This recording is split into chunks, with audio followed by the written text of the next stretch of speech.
Assalamualaikum warahmatullahi wabarakatuh.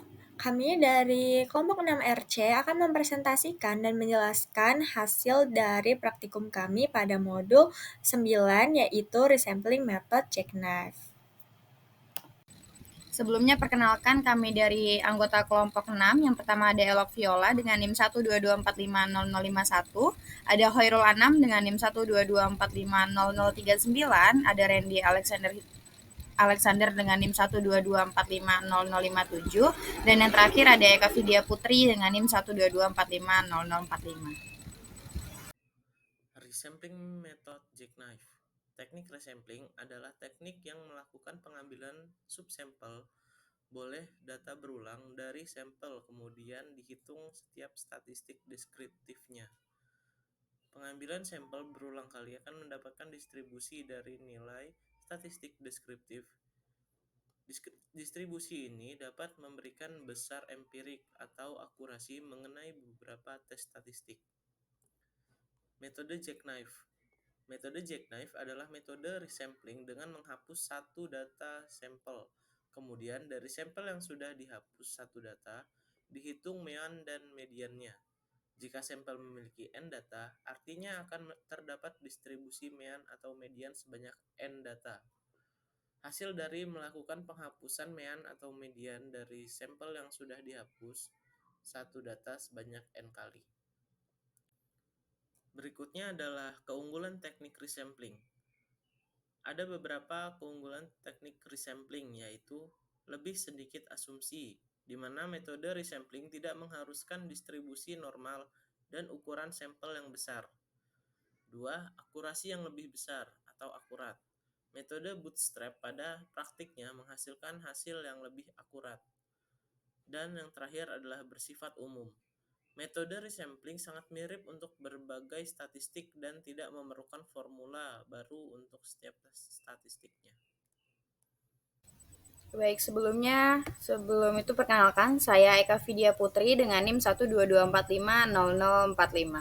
Nah, di sini saya akan menjelaskan tentang teknik resampling, yaitu beberapa teknik resampling itu diantaranya ada dua, yaitu teknik bootstrap dan teknik jackknife. Nah, teknik ini tuh dapat digunakan ketika yang pertama menurunkan model statistik, yang kedua model statistik yang terlalu rumit, yang ketiga model yang mungkin tidak cukup valid, dan yang keempat ukuran presisi yang akurat dalam model, yang kelima statistik hanya dimungkinkan dengan besar. Nah, tapi sebelum kita tahu teknik ini digunakan ketika gimana, kita harus tahu dulu bahwasanya teknik bootstrap dan teknik jackknife ini berbeda, tapi mereka adalah metode resampling statistik yang digunakan untuk memperkirakan statistik populasi, misalnya kayak mean, median, variance, atau selang kepercayaan gitu, berdasarkan data sampel yang ada. Nah, kedua teknik ini itu mengatasi keterbatasan sampel, tetapi memiliki pendekatan yang berbeda.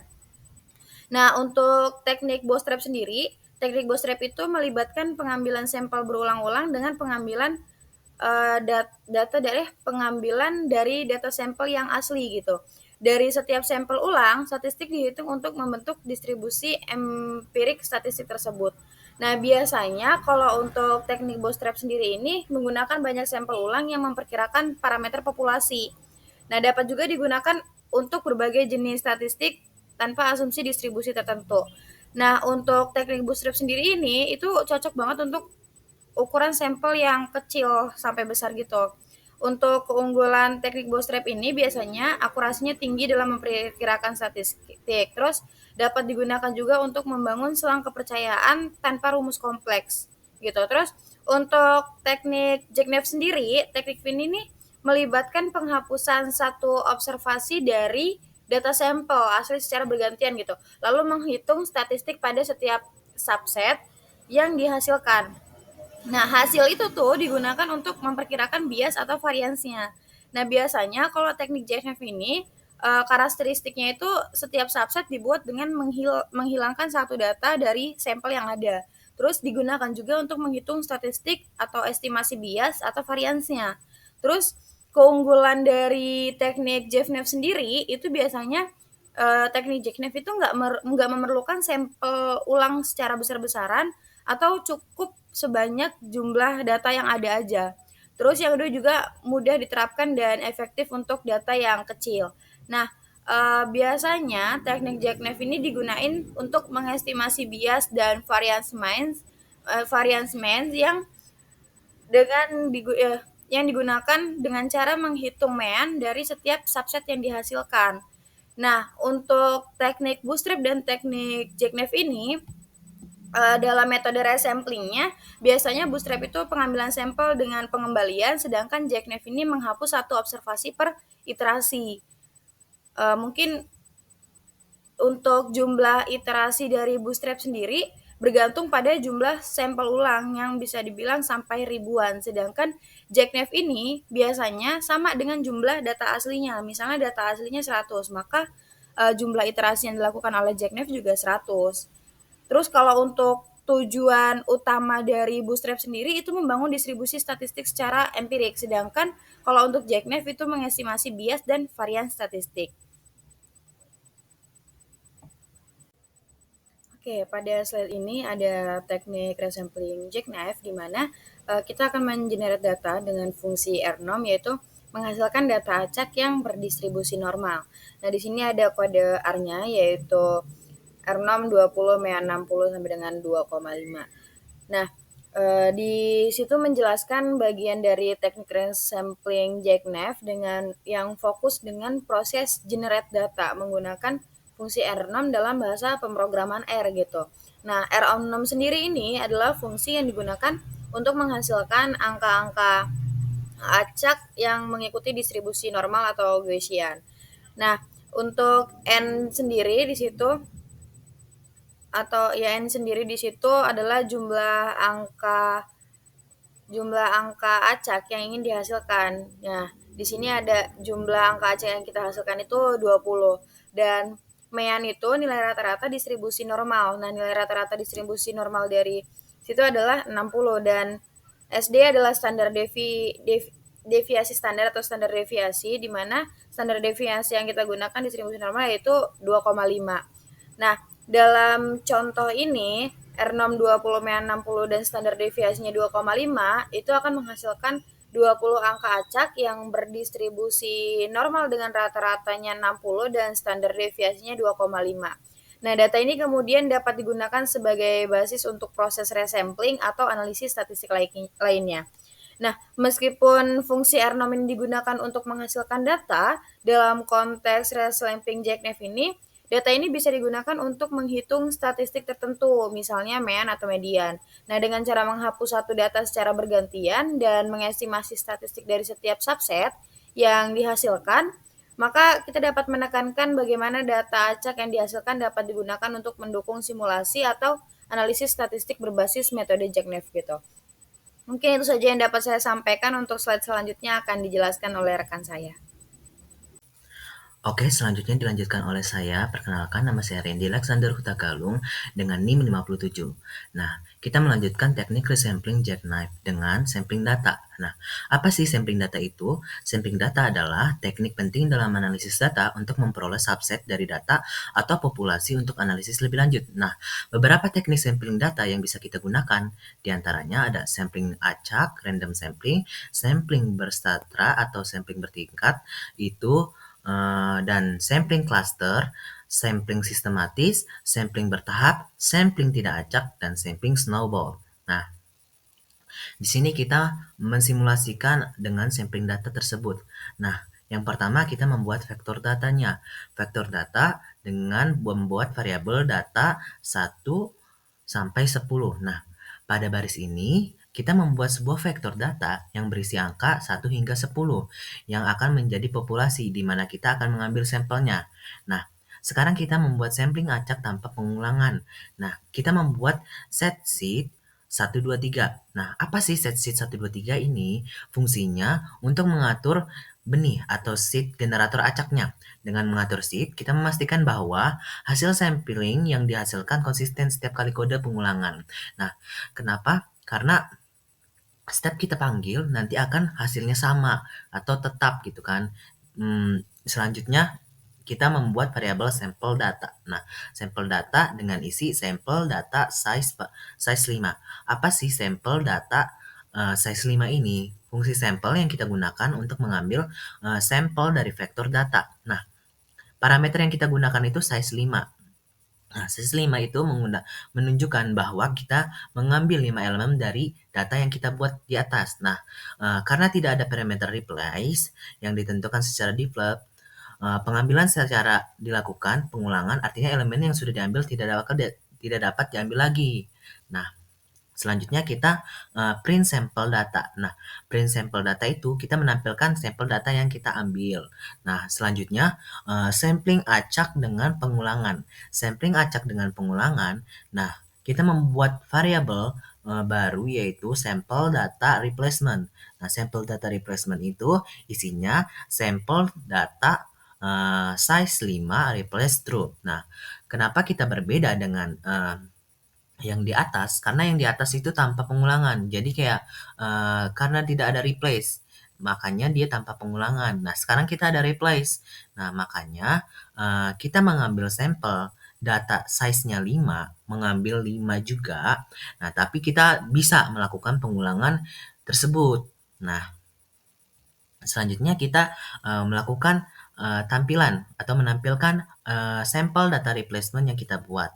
Nah, di situ terdapat output sampel yang kita ambil itu 3, 10, 2, 8, 6, 5, 4, 6, 9, 10. Nah, kesimpulan dari code ini menunjukkan bahwa cara melakukan sampling acak baik dengan maupun tanpa pengulangan di R dengan menggunakan set sheet. Nah, set sheet ini memastikan bahwa hasil yang diperoleh dapat direproduksi. Sampling tanpa pengulangan akan memberikan 5 elemen unik dari vektor data. Sementara sampling dengan pengulangan dapat menghasilkan elemen yang sama lebih dari sekali. Oke, selanjutnya kita melakukan studi case 1. Nah, studi case 1 ini kita misalkan memiliki data 10, 20, 30, 40, dan 50. Nah, kita akan menggunakan data tersebut untuk melakukan teknik jackknife untuk menghitung rata-rata atau mean dari data setelah menghilangkan satu observasi pada satu waktu. Nah, kemudian kita akan menghitung estimasi bias dan variabilitas dari estimasi tersebut. Nah, selanjutnya kita melakukan persiapan data. Nah, persiapan data ini kita membuat variabel data dengan kita isi data tersebut itu 10, 20, 30, 40, dan 50. Selanjutnya kita menginisiasi membuat fungsi jackknife. Nah, fungsi jackknife ini kita membuat variabel jackknife mean atau jackknife rata-rata. Nah, kita membuat function data, function yang kita butuhkan, lalu kita memasukkan datanya. Lalu selanjutnya kita membuat length data. Variabel length data ini kita membuat jumlah atau memanggil jumlah total elemen tersebut dari data tersebut. Nah, selanjutnya kita membuat variabel main original dengan isi main data atau rata-rata dari data asli tersebut. Nah, selanjutnya kita main jackknife numeric n. Nah, main jackknife numeric n ini vektor untuk menyimpan rata-rata dari numeric n tersebut. Selanjutnya kita melakukan iterasi untuk menghitung rata-rata setiap elemen tanpa setiap elemen. Nah, kita membuat for i in 1 n. Nah, for i in 1 sampai n. Nah, setelah itu kita membuat variabel data jack. Nah, data jack ini kita membuat data listnya i minus i atau hapus elemen ke i-nya. Lalu main jackknife i kita membuat main data jack atau menghitung rata-rata tanpa setiap elemen. Nah, kita menghitung nih, kita melakukan iterasi tanpa setiap elemen. Nah, selanjutnya kita melakukan estimasi jackknife. Nah, estimasi jackknife ini kita membuat variabel main jackknife estimate atau rata-rata jackknife estimate. Nah, kita membuat main jackknife ini kita kan sudah membuat fungsi main. Nah, kita memanggil main jackknife-nya. Lalu kita akan melakukan rata-rata dari jackknife tersebut. Nah, Selanjutnya kita membuat variabel bias. Bias ini dari main jackknife dikurang main original. Nah, hasilnya kita akan membuat estimasi dari bias tersebut. Itu. Nah, main jackknife estimate dan main original itu udah kita buat di atas fungsi dari ini. Selanjutnya kita membuat variansi atau variance, di mana variansi itu kita melakukannya dengan sum main jackknife dikurang main jackknife estimate kuadrat dibagi n. Nah, kita menambahkan rata-rata dari jackknife yang sudah kita buat dikurang main jackknife estimate di atas, dikuadratkan dibagi n atau sampel datanya. Nah, itu akan menghasilkan estimasi variansnya. Selanjutnya, kita melakukan atau membalikan hasil dari rata-rata tersebut dalam bentuk list. Nah, kita membuat list main jackknife estimate, bias sama dengan bias, variance sama dengan variance. Kita membuat main jackknife itu kita membuat nanti hasilnya main jackknife estimate. Nah, selanjutnya kita bias itu hasil nanti akan bias, variance itu akan menghasilkan outputnya variance. Selanjutnya output yang akan kita hasilkan itu main jackknife-nya itu 30, biasnya itu 0, variance-nya itu 32,5. Nah, kenapa biasnya 0? Nah, mungkin dari main jackknife estimate dikurang main original akan menghasilkan 0. Nah, maka dari itu biasnya 0 dan main jackknife-nya 30 dan variansnya itu 32. Kalau main jackknife-nya 30 berarti rata-rata dari data tersebut itu 30 dan variansi dari data tersebut itu 32,5.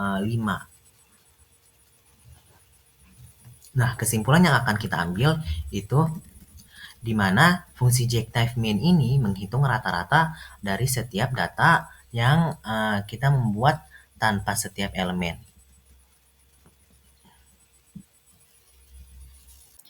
Baik, penjelasan selanjutnya akan dijelaskan oleh saya, Elok Viola, dengan NIM 122450051. Pada kali ini saya akan memberikan gambaran mengenai metode jackknife melalui studi kasus, yaitu studi kasus 2 mengenai estimasi jackknife untuk median, di mana pada sebelumnya sudah dijelaskan oleh teman saya, di mana metode jackknife adalah metode resampling data dengan menghapus salah satu data dari sampel. Nah, untuk metode jackknife itu ada 2 ya, untuk menghitung berdasarkan median dan mean. Di sini saya akan mencoba memberi studi kasus untuk estimasi jackknife dalam menghitung mediannya. Nah, di sini ada kasus, yaitu ingin mengevaluasi waktu yang dibutuhkan untuk menyelesaikan proyek dari 5 tim berbeda dalam sebuah perusahaan. Waktu penyelesaiannya terhitung dalam hari yang tercatat adalah 12, 15, 20, 18, dan 14. Nah, untuk diingatkan lagi bahwa di sini 5 data ini adalah waktu yang dihasilkan dari 5 tim berbeda. Jadi kita akan mengestimasi nih waktu yang efisien itu waktu berapa hari sih gitu. Nah, jadi di sini kita ke bagian kanannya dulu, ke code R-nya. Di sini kita menginisialisasi data awalnya, di mana di sini ada variabel data untuk menyimpan data awalnya disimpan sebagai vektor karena di situ ada kita pakai code C gitu ya, kemudian buka kurung, masukkan datanya, ada 5, 12, 15, 20, 18, 14. Nah, kemudian di sini selanjutnya kita akan membuat fungsi atau function untuk menghitung median jackknife-nya berdasarkan nilai median. Nah, di sini selanjutnya ada baris yaitu jackknife underscore median, kemudian function data itu untuk sebagai nama fungsinya. Jadi di sini saya membuat fungsi yang bernama jackknife underscore median. Kemudian di situ karena kita membuat fungsi menggunakan fungsi function pada R dari datanya, yaitu data yang sudah kita buat. Selanjutnya kita dalam fungsi ini kita menghitung lagi panjang datanya atau length. Nah, di sini saya gunakan untuk menyimpan nilai panjang datanya adalah n, kemudian gunakan fungsi length terhadap datanya. Kemudian setelah itu, kita menghitung median asli atau median dari data originalnya, data 12, 15, 20, 18, dan 14. Di situ saya menggunakan variabel median underscore original, kemudian gunakan fungsi mean yang tersedia dalam R untuk menghitung median terhadap datanya. Kemudian selanjutnya saya membuat vektor untuk menyimpan nilai median dari hasil jeknafnya nanti. Di sini saya menggunakan variabel yaitu median underscore jeknaf, kemudian numerik n. Nah, nanti n-nya itu terhadap panjang datanya. Kemudian setelah itu, karena kasusnya untuk metode jeknaf ini, dia akan ketika kita mempunyai n data, misalkan kita mempunyai 5 data atau 5 panjang data length, nah nanti kita akan menghitung mediannya sebanyak 5 juga gitu. Nah, jadi di sini dilakukan perulangan di mana nanti setiap iterasinya itu akan menghapus salah satu data dari sampel yang ada. Nah, misalkan kita punya 5 sampel data. Nah, nanti setiap iterasinya itu akan menghapus 1, 1, 1. Jadi, setiap iterasinya akan menghitung median terhadap 4 sampel datanya gitu. Nah, di sini ada for i in 1 sampai n. Kemudian nanti data underscore jack ini kita akan, nah di sini kan ada data min i ya, dimana nanti kita akan mengurangi salah satu datanya gitu. Di situ ada kayak apa namanya hapus gitu ya, hapus data itu drop. Kemudian setelah kita punya nih sampel datanya yang ada 4 gitu ya, yang tadi disimpan di dalam data underscore jack di step iterasinya, kemudian itu dihitung mediannya.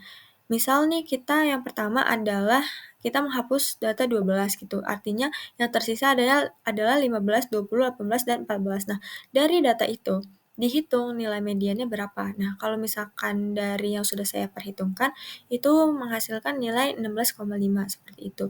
Nah, nanti untuk menghitung median dihasilkan 16,5 itu didapatkan dari ini median underscore jeknaf i, di mana median terhadap data underscore jack di situ.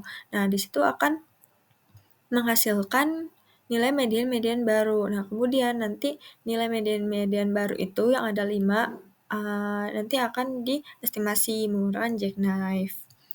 Dari hasil yang sudah saya hitung manual untuk perulangannya ini akan menghasilkan jackknife-nya adalah 16,5, 16,5, 16, 16, 16. Maaf untuk median jackknife-nya. Dan kemudian setelah itu kita akan mengestimasi jackknife untuk mediannya. Di sini ada variabel median underscore jackknife estimate atau estimasi median jackknife-nya.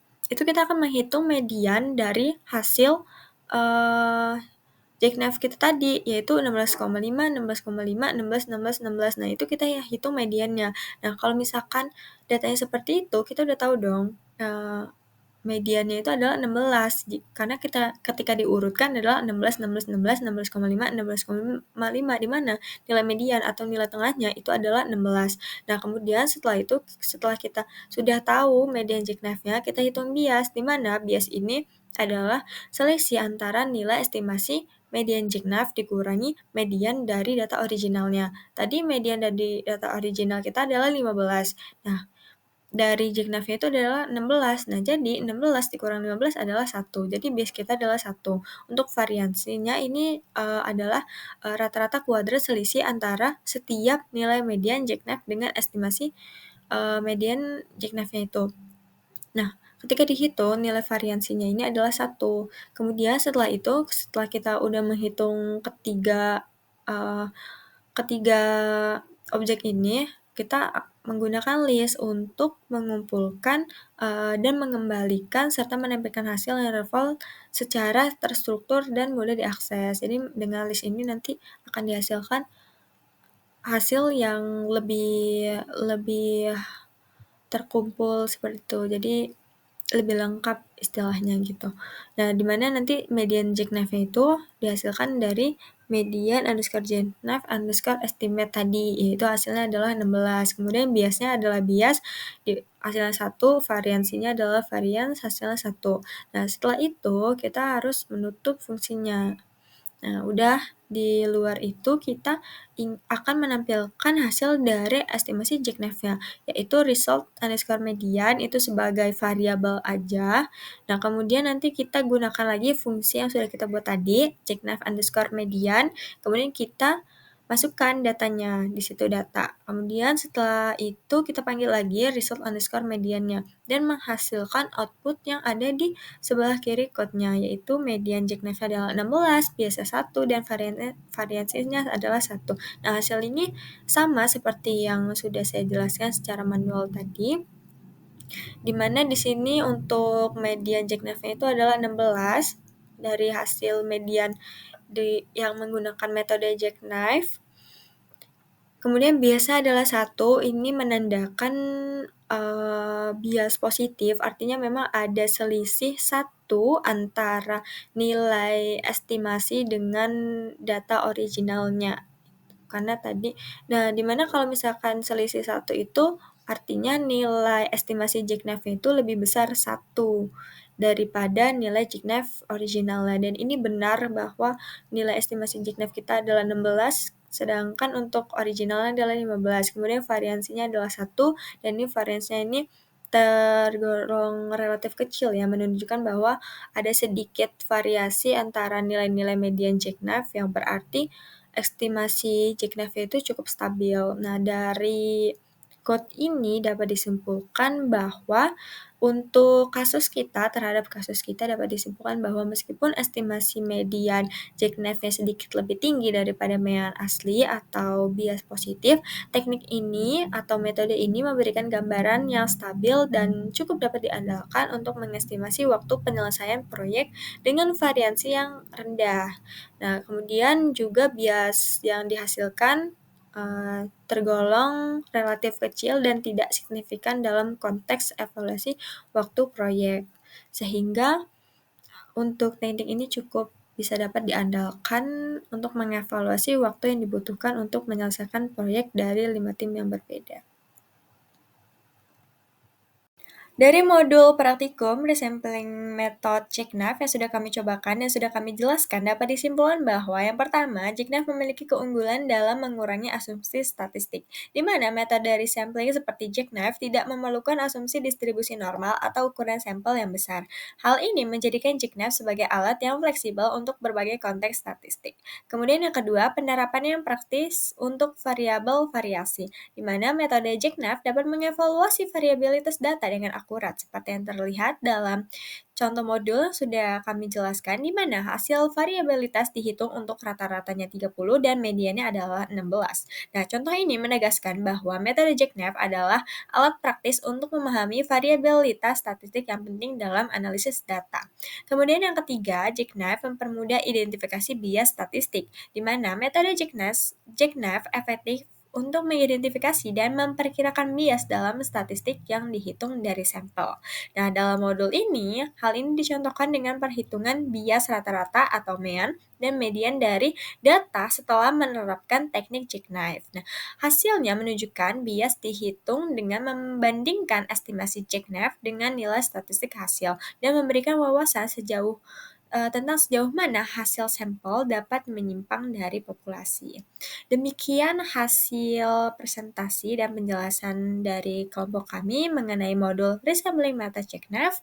Kurang lebihnya kami mohon maaf. Terima kasih sudah menonton.